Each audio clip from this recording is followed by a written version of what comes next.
Hello, everybody. This is Russell from Let's Get Racing. Continuing with our series of interviews that shine a bit of a light on the different people working within the racing industry, but not necessarily working directly with the horses. We're very lucky today to be joined by Adam Brook. Adam Brook is a sport agent and he has quite a few jockeys on his books. Adam, thanks ever so much for finding the time to meet with us, to talk to us. I'm going to fire away with a few different questions. So first of all, Adam, let us know where you're based, how old you are, and how you got into being a sport agent. Yeah, so hello everyone. Thank you for having me on. Yeah, so I'm 28 now. I've got a base in the south of England in London. I've got a base in Yorkshire, the north of England. I travel between the two. And I've been in racing my whole life. So yeah, that's the opening sentence anyway, in a nutshell. And how did you get into racing? What sort of prompted you? So I used to go racing with my dad at 12 years of age, and used to watch sort of all the local races at Pontefract, and just said to my dad one day I'd really love to sort of learn a bit more about that. And Dad sort of had a contact with Harvey Smith, the old show jumper, legend of a man, and his wife trains now, and sort of was lucky enough to be able to start going up there at a very young age and learn everything from scratch, really, yeah. And progressed and not stopped since, and still got lots to learn, hopefully. And so you were working hands-on with the horses before you moved into the sort of work you're doing now? Sure, yeah. So learned everything from working out of stable to riding. Had a few race rides, very poorly, I must admit. Luckily got to travel the world doing the riding, seen some great countries through horses. And at the end of the sort of riding stint and the work riding and stable lad stint, I very much wanted to stay in the industry, but had some bad injuries. And luckily I transitioned into the other side of the sport in terms of the admin, the race planning, and now the Jockeys agency. And I'm blessed to be in the industry, really. I live and breathe it, and to make a living from it's a bonus, yeah. Great. So can you say a little bit about what race planning looks like, who you did it for, and how that sort of enabled you to transition into being an agent for the jockeys that you represent now? Yeah, so I've spent a bit of time in Scandinavia. There's a few trainers over there, and it helped with a bit of race planning, picking races, handicapping system slightly different over there. Over in the UK, I've been a racing secretary for Mark Johnston, which was an amazing experience. Some high quality horses, some great staff to be around. Learned a lot there. James Hewitt in the north of England, dual purpose trainer. I was his racing secretary, and that was a great experience. But at the back of my mind, I always did want to come back and be an agent. I had a stint when I was very young. I was only 20, I believe, at the time as youngest agent. Went very well, but I was too young. Not that anything sort of happened or was untoward, just a lot of hours for a young fella to be in a room. And I think then going away and coming back to it was the best thing that happened. And it's so far so good, but there's a long way to go before the end of the season, and we'll keep our feet on the ground. Sure. So can you tell us some of the jockeys that you represent? We know one very well, Dougie Costello, who's ridden for us a few times. Who else do you represent? Yeah, so very lucky, Dougie Costello, first lad on board this time round. Very, very lucky indeed to represent Dougie. Serious talent and a great fellow with that. I've got Josephine Gordon, former champion apprentice. Very, very good rider. One of the only females to ride over 100 winners in a calendar year. Huge achievement. She's had a great month, so we'll keep kicking. I've got Jimmy Quinn, Group 1 winning jockey, needs no introduction. Jimmy's sort of probably forgotten what most people know. I've also got Joey Haynes, sort of a younger professional rider, ridden over 200 winners. He's won the Portland Handicap, who had a win the other day for David Ellsworth. I've just taken on a fella called Ray Dawson. Now, you wouldn't have heard much about him. He takes £5 off. He rode a winner yesterday. Hopefully should have one tonight. Very talented rider based in the south of England. And I've also got an apprentice called Selma Gray. You wouldn't have heard much about her. Now, she's just starting out. Takes 7 off. Had a handful of winners based with Robert Edry. Great attitude. Got a lot to learn, but going the right way. So, yeah, we got a small team of 6. We could have 66, but we're keeping it quality over quantity. And that's how we were approaching it, really.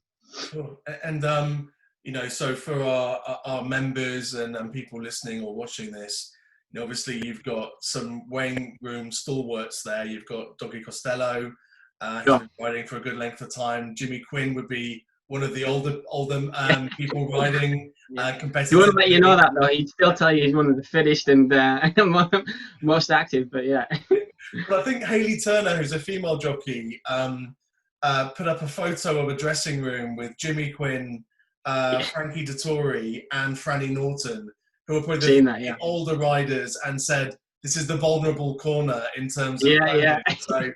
So that's one of the reasons that I know. And then you've got a highly successful former apprentice in Josephine Gordon, as you Sure. said, absolutely amazing jockey and one of the best and most successful female jockeys ever in the UK. How did you get that blend of stalwarts, kind of up and coming, transitioning jockeys like Josephine, and then Salma Grange and Ray Dawson, who are very, very promising apprentices? How do you find your clients, I suppose, is what I want to say. Yeah, well, this time around, I was very lucky that Dougie gave me a chance to represent him.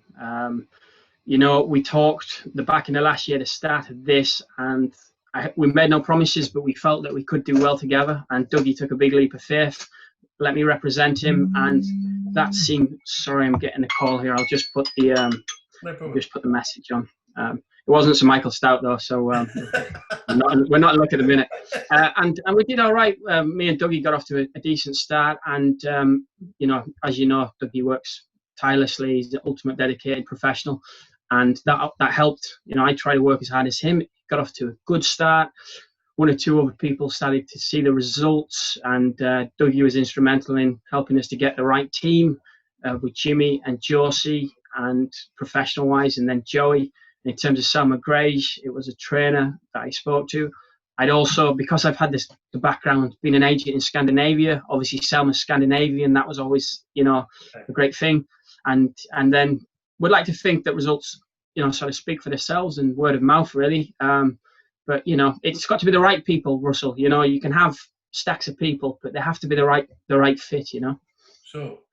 I mean, and interesting that, of course, you've got that spread. So there's the right personality, there's the right work ethic, I'm sure. Sure. Do you have different goals for each of your jockeys? So I know, for instance, that Dougie doesn't necessarily want to ride 7 races every single day. He wants to make sure that he's on quality horses with a chance, where perhaps you're trying to get more experience for younger jockeys. How does it work? Sure. I mean, generally, yeah. I mean, your younger jockeys, a lot of experience. You've got to mind them a little bit that you're not trying to get them on unruly things where someone's going to get hurt. But at the same time, they've got to learn. They've got to get the stripes. Yeah, you're sort of more successful jockeys. Your Dougies, your Jimmies, your Josies, your Joeys. It's more quality over quantity. So yeah, you have your regular contacts, and you try and work around. They're your main port of call, and you always try and base around them, really. But a lot of my jockeys are freelance, so it can change vastly in the morning. We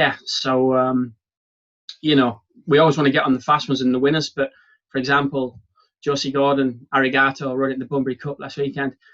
We've missed winners to keep the ride on that because we're going for sort of a big race at the end, So there's little bits and pieces, but generally speaking, you've got your trainers that your jockeys ride for. You try and build around that, and try and be honest with people and build good relationships with trainers and not let people down. And yeah, it's simple in a way, but there's little tweaks that make it a bit more jigsaw puzzly, Sure. So And yeah, so that makes sense. yeah, no, it absolutely does. And I'm wondering, are you spending the whole of your life at a computer, emailing people, receiving messages in, or is it old school telephone, kind of phoning around people when the entries are made and you see horses have been entered to make sure that the jockeys you represent are on board?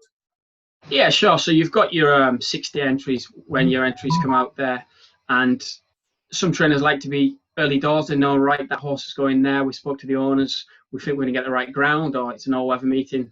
Simple. Other occasions, trainers are later. The horse might have several entries. It might be reassessed in the handicap after its last run in the meantime after the entry. But in terms of me communicating, yeah, very much old school on the phone. A lot of the bigger yards have secretaries. It's actually, since I've done it before, it's a lot on the text now, which it's more convenient and quicker. But at the same time, you do miss the, your chats and your talks. Sure. But it's then picking the right time. A lot of the trainers are so busy that you have to pick the right time if you want to have a more in-depth chat, or got 2 minutes, boom, boom. But generally speaking, it's your old school on your phone, when the entries, progressing, watching the weights, watching the ground. Does it have a chance? We're going to go there. So yeah, bit of everything, but yeah, on the phone really. The odd time you might, do the emails for different occasions, but generally it's on your phone and in a text. Yeah. Okay. And so, final question. Great to understand who you represent and how you get rides for them or keep them in rides. What's your aspiration for your business? So I'm allowed to say this. I'm in my early 40s. You're in your late 20s, so you've got a wacky career ahead of you. What would you like to see happen in your future career? I'd love to have a good team and have some quality riders. I'd love to be a respected agent, and we'd love to scoop some big races. We'd love to diversify into a few other sports eventually, but that's more of a longer term plan. But to win a few good races with the clients I've got, everyone to stay safe and sound and be happy is the main thing. A few Group 1s wouldn't go amiss, Russell, Well, I hope Let's Get Racing can provide those Group 1 winners. If it's fingers crossed, and hopefully, tomorrow, yeah. If not tomorrow, then definitely next year. Adam, thanks for your time. Really appreciate you joining us, and thanks for telling us a bit about what it's like to be a sports agent with quite a few jockeys on their books. Very much wish you best of luck for the rest of the season with all of your riders, and even more success as you go through the rest of your career. Russell, that's very kind. Anytime, and nice to meet you. Brilliant. Thanks very much, Adam. Cheers. Bye-bye. Cheers. Take it easy. Bye-bye.